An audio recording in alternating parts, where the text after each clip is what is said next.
They got numbers if they push. Watch the trailer. There it is, and it's a 2 to open the scoring. Jake Pacino unloads a flamethrower. Coming out of Albany, he got drafted because of his ability to go from defense to offense, that in between the line play, causing turnovers, picking up ground balls, and then cashing in on the offensive side. You want range?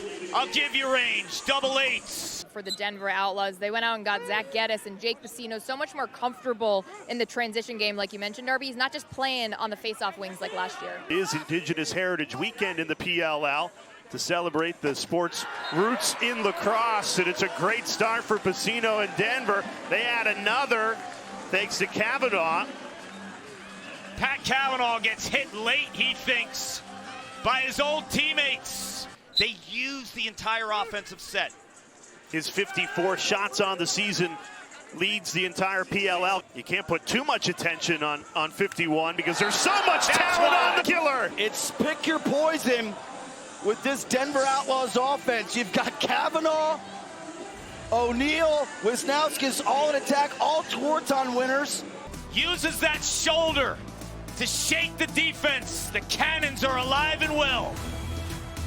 Football, when you're so talented, at least pieces on offenses, getting everybody to understand to make the right play. Logan McNaney leads the league in save percentage. An overhand shot there, McNaney's going to hang on the pipe, right, and then he's going to go stick on stick.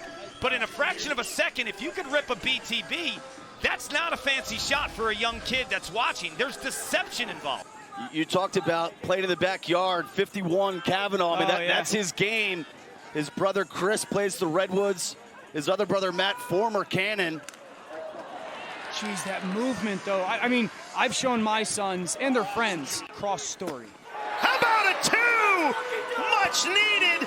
Connor Kirst, a bouncer with authority. You're talking the Kavanaugh family. How about the Kirst brothers getting in on the show? Right on cue. There's 4 of them? 4 of them. Drive to Long Island this summer. Good cut. Great cut. Everything but the finish. Bernhardt snuffed out by Colin Kirst after his brother Connor just hit the 2. He's going here. Trainer's going. In attack mode. And it goes in. McNaney got a piece of it, but not enough to keep it out. And Jeff Trainer has tied this game. What a run here for Boston. Let's start with the save by Colin Kirst, just punching that top hand across. And you can see this coming a mile away. You've got a little mini transition situation, 4-on-4, 5-on-5. Trainer, this is what he affords you, the ability to go from defense to offense. And you can see the ball just trickling past the goal line there. That's going to haunt McNaney, but the Cannons have realized something. Transition. Yeah, the Outlaws have the #1 rated defense in the league. Now they're finding spots in transition. They got another opportunity if Raw had caught that. Big hit, and Boston wins it back. The Cannons with all the momentum. It's a little bit of like playing chaos, right? Just find ways of moments of chaos and play aggressive. Feels like a big final 3 minutes at the end of this first half. Who's going to steal the momentum headed into halftime? What a goal! You're going to see that later tonight on SportsCenter Top 10. Brennan O'Neill, are you kidding? Bonkers. I honestly think if he catches that ball right at his ear, he probably just finished. Creativity that take over. And did I call him a unicorn? This guy is 6'2". Look away! Alone! Great feed from Young behind the back. Another great finish. That one belongs to Pat Kavanaugh. And the Outlaws go up by 2. This is against a pole, a spot feed leading Kavanaugh. And then, to increase your shooting angle, this is a smart move by Kavanaugh. It's the right one. I feel like I need to apologize to Pat Kavanaugh because normally that's an incredible goal, but after the Brennan O'Neill one, it's like, oh, you just shot behind the back, huh? It's like the third behind the back goal we've had. Wisnowski's had one earlier. The skills on these guys. And it's been on full display in this first half. And that squeaks in. Oh, that's a backbreaker. Yes. That's a backbreaker. Luke Weirman, the face-off man, a scoop and score. You want Weirman shooting here like this because you close the gate with Rawl. Like, that's good defense. You're there. And normally Kirst is so strong right at his feet. Yes. Like a disrupted shooter with Rawl in his mitts against a goalie that you're shooting where he's strong. You take that. And if Kirst can make that save, now you're up and out. He's been getting killed at the faceoff X. Weirham at 75% from the dot. Just And an the Outlaws cash in. incredible handle here. This is an incredible catch by Jared Bernhardt. This skip pass is off the mark. He actually runs into open space. So you're gonna see this throwback. Dalton Young doesn't take that. Bernhardt finds that pass and lets his momentum go with him here. You can see the approach is off because of the bad pass. This isn't the hardest shot. It's one that maybe Kirst would want to get. Fireworks in the first half. Cannons looking for a response here. They had wide open. Will Manny just missed him. They reload. Save made. Logan McNaney. Here's a 2, and it stings the corner. Jules Henningberg. Welcome back to the PLL.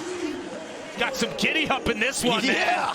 Talk about needing a spark. First game in a Cannons jersey. Jules Henningberg is a bit of a journeyman. He's been out of lineups this entire season. This is his 5th PLL team. He finds an opportunity. He's behind the line and sprays from deep. Gets his feet set. It's a careless turnover there. Yeah. The simple pass that could lead to a goal on the other end, and it does. Jack Gray will make you pay. Gray making his PLL debut, cashes in the rookie 4th-round pick from Duke. And letting players like Jake Piscino look at the lacrosse field as like a blank canvas. You're an artist, go get it. Nolting and Holman both still scoreless. That changes right on cue. Marcus Holman stings the corner. Have a corner. Little action here. You're going to see this slide occur, and then this is going to force the Cannons to throw the ball forward. Nolting's off your screen. Watch Holman inside. He's going to have this incredible little curl and then come back to the ball. So double team created, you move it forward. Watch the C-cut or curl by Holman. Gets to the middle and then curls back. We talk about instincts and IQ, like that's not a set play. Like that's just a really smart off-ball attackman finding a seam and timing it with the passing ability of Asher Nolting. We got one, lads. We got a game. What a scoop.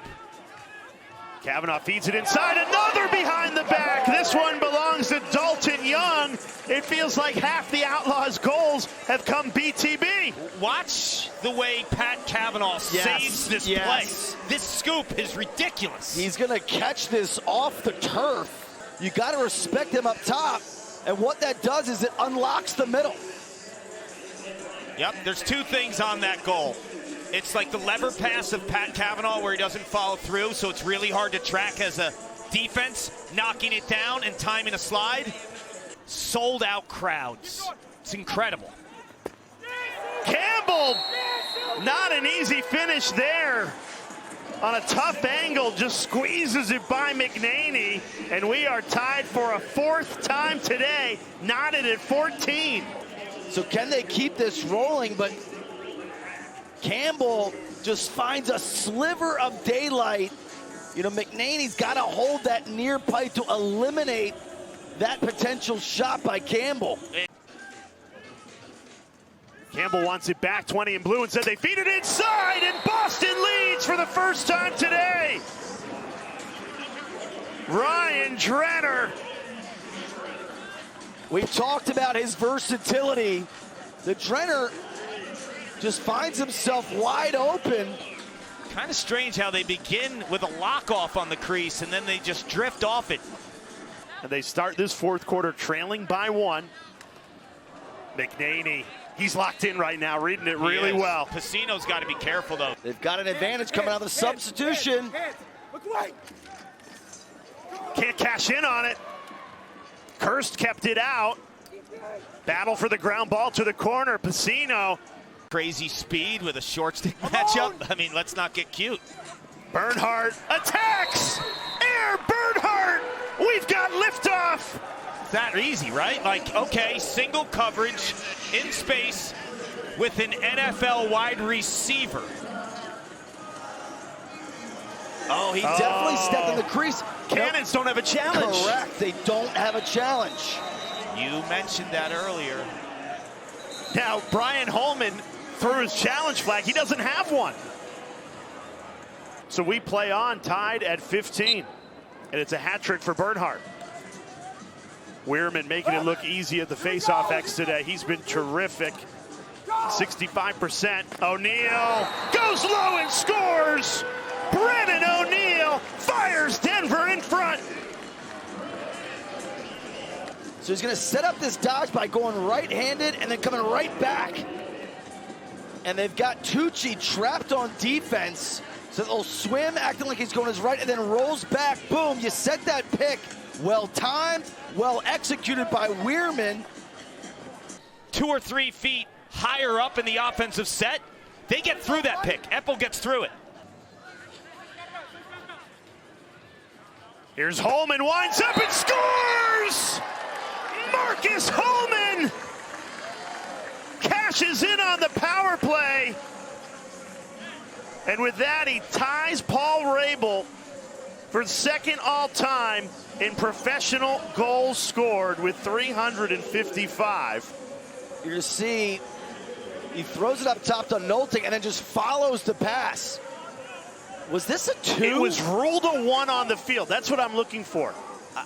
Is he behind the 15-yard arc? Yes.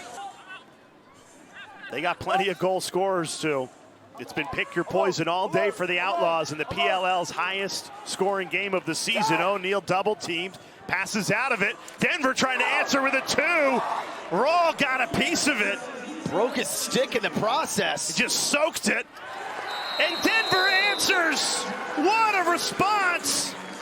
Dalton Young has tied this game at 17. How about the game that Dalton Young is at? There's the 2-point that breaks Raw's stick.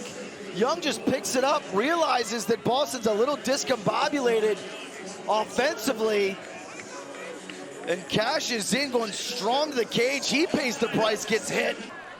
Up, inside. What a save! Kurst got in front of it. Penalty flags are down. This is a free possession for Denver. Kavanaugh goes high. Great move by O'Neal. Goes to goal. Colin Kurst says no. His biggest save of the day. Back to even strength. Curling around the cage. Jared Bernhardt gives Denver the lead. This won't be a power play goal, but it's a power play goal because Boston isn't whole here, Ryan. That little pump fake, right, and then carry across. So the Cannons are all set up to play against that specific set. And by throwing that fake, you freeze Epple, and that allows him the space to curl around that left side. Denver tasked to defend this 1-goal lead. 20 seconds to go. Cannons have to clear this ball. They do. The timeout comes in with 15 seconds left. Pat Kavanaugh ran off sides. He ran offside, yeah. Where's Kavanaugh? If Kavanaugh's on the offensive end, goes to the defensive end. Why Denver foul, even? 30-second technical offside, number 51. If they get a shot off in the first 5 to 6 seconds of it, you have a timeout to reset. Here we go. Final 10 seconds. Denver with the takeaway. And the Outlaws are going to survive a 35-goal thriller. And it's 5 straight wins for Denver in thrilling fashion. It was the defense that made it happen.